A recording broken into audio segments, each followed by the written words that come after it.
So creatively speaking, when it comes to your songwriting process, do you feel like it's more like lyrical or melodic for you at the first juncture of a song? I think it's more melodic than Yeah. anything. Words are coming later. Yeah, like, or it kind of depends. Like, High School was one of those songs that came lyrics first because it was like summer then ain't summer now. And that was one of those things like, okay, I just have to find the chords that work for that line. And then the rest of the song came within 30 minutes. Yeah. As a songwriter, are you paying attention to the world? You know what I mean by that? I pay attention to my world. Okay. I think my songs come more from my place and my current state more than what's happening. So it's with introspective rather than. Yeah. I gotcha. I think there's a lot of things, especially at my age. There's a lot of people that are listening to this genre of music, and we've experienced a lot of the same things. So for me to just come out and write a song like High School or write a song like Down, it's like a lot of people has experienced the same thing, and I think that's why they can relate to it. And most of Are the you songs trying to do that? Trying to make it more relevant to more people? really just trying to make it more kind of for me more than anything. And just getting lucky that it resonates with people? Well, it's like, being in high school, you're gonna get cheated on at least once. So it's like, or hell, even out of high school, you'll get cheated on. Yeah. So for something like that, and I think our songs are probably more broader topics to just be like anything can find something in a song like High School or Down or Lullabies. Have you written something that's more streamlined, more between two close walls, right? You know what I mean? Yes. So my management had me go out to Nashville for a little bit, and I got to write some really cool songs with a lot of cool people. And that happens in Nashville. Yeah, man. it does. Yeah. And it was like a shell shock, complete culture shock. Yeah. Like, it was insane. Those boys out there are doing it for a living, bro. Yeah, like, and they're really good at it. Yeah. But a lot of songs like that where I'll come boys and girls. Yeah. We'll come in with the idea, and we'll sit down and we'll talk. Usually this was the weird thing to me, is that a songwriting session in Nashville is not just like open the door, sit on the couch, get out your guitar, and just start. We spent probably 2 or 3 hours just talking and trying to get to know each other. Because, you're getting plopped into a room with strangers. Like, bro, the best songs ever written happened at lunch break. I shit you not. And it's like, you were just sitting talking, and then all of a sudden it's like, I got this idea. We can mess around with it. And then it ends up being like one of your favorite songs. You know why that is? I think when you're not working, you're more open to talk about your personal life. Well, how's your kid doing? Yeah. How's your wife doing? Oh man, we sat at the hospital all night, and now you have a song, right? Like, you have the idea. Yeah, I think that's why, like, you're being more personable in a less professional environment. Yeah, and then, man, the song just shows up then. Yeah, and it's scary how fast the song goes from being nothing to something. So what's that like for you? You're a young guy, you're writing alone, and now you're in a room with all these amazing folks, and you have to learn not only how to kind of check your ego at the door, but now you have to learn co-writing. Yeah, that's a huge culture shock. It was very strange because it was the first co-writing experience I'd ever had was in Nashville, and it's like all of a sudden you go from 0 to 100. Wow. Yeah, and it was one of those things where you think about it more as like, okay, these guys are a lot better than me. I have to set my game up, so I just start throwing lines, and then by the end of it, we've got a great song. And it's important to have those people who can kind of direct that frenzy. And I think that's what they're really good at, is directing the frenzy and slurring of words. Great word, frenzy. Yeah. Because, that's really all it is. It's a frenzy for 3.5 hours, and then you're done. Yeah.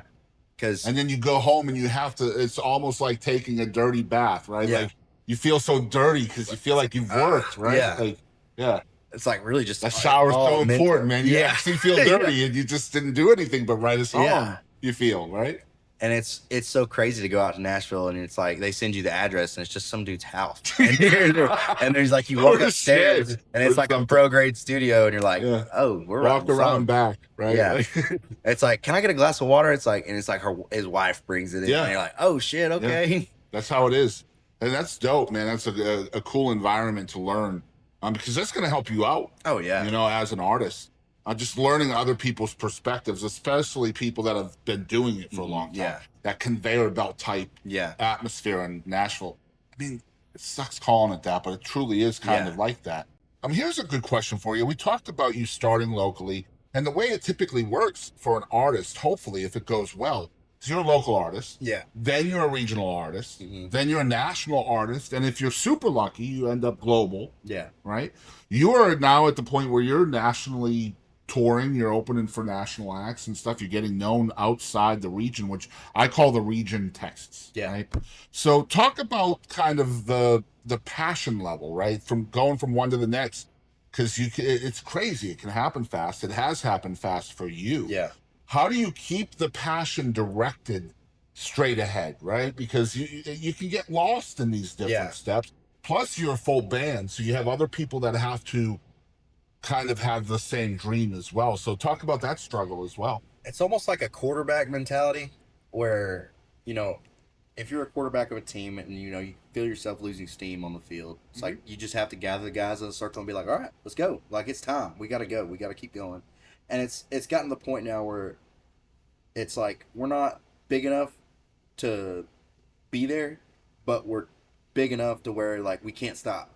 Like, we're stuck in this limbo spot where it's like, if we keep going, this could really pay off. But if we stop, we don't get anything. We lose. And that's one of those things I feel like me and the guys have been so, like, careful with is, like, if we can feel one of us dragging out, like being out 5 days on the road, and you're just like, I'm tired, I want to go home. Do you recognize that in each other? Oh, yeah. So you can pull each other back up? You have to. Yeah. And one of the guys, our David Usasi, is really good about it, and David is always on our ass about, like... You need that. Yeah, it's like, hey, that show wasn't your best show. Like, we can do a lot better than that. And complacency's a killer, right? You take a week off, bro. Like, oh yeah, yeah. You lose the steam. Yeah, like you lose the momentum because it's like this week we were there in Ohio last weekend. And it's like we've had this week off, and then we jump right back into it and do Montana and do a 3-day run. And it's like when we get in that van, it's like it's almost like a 24-hour hype session all the way to Montana, and then you make it there, and that's exhausting. Oh, dude. I would have never guessed that sitting on my ass in a tin can rolling down highways would be as exhausting as it is. You have to find ways to pass the time. Of course. Like, we bring those Nintendo Switches with us, and we'll play games all the way up there. And then it's playing like, Animal Crossing out hell there. Hell yeah. I recently, oh, shoot. He said, hell yeah, bro. Bryce has been playing this damn game, Elden Ring, I think it's what that's a great game. Yeah, that's what he's been playing. So we'll just sit there and we'll watch him play, and it's like you just get so tired, you're like almost high. So when you're stuck here, like watching these games, you're just like, okay, this is making it go by fast. And people don't understand streamers, right? We stream video games as well. So. Well, dude, it's like when you get to a point where it's just like, I just want to watch someone do something. Like, I don't want to do anything. Vegetate. Yes, I just want to sink into this chair and then hopefully wake up in Montana. Well, first of all, man, thank you again for taking some time on a week where you're not traveling. So I know how important that home time is. So thank you for spending some of that with us. Thank you for having me.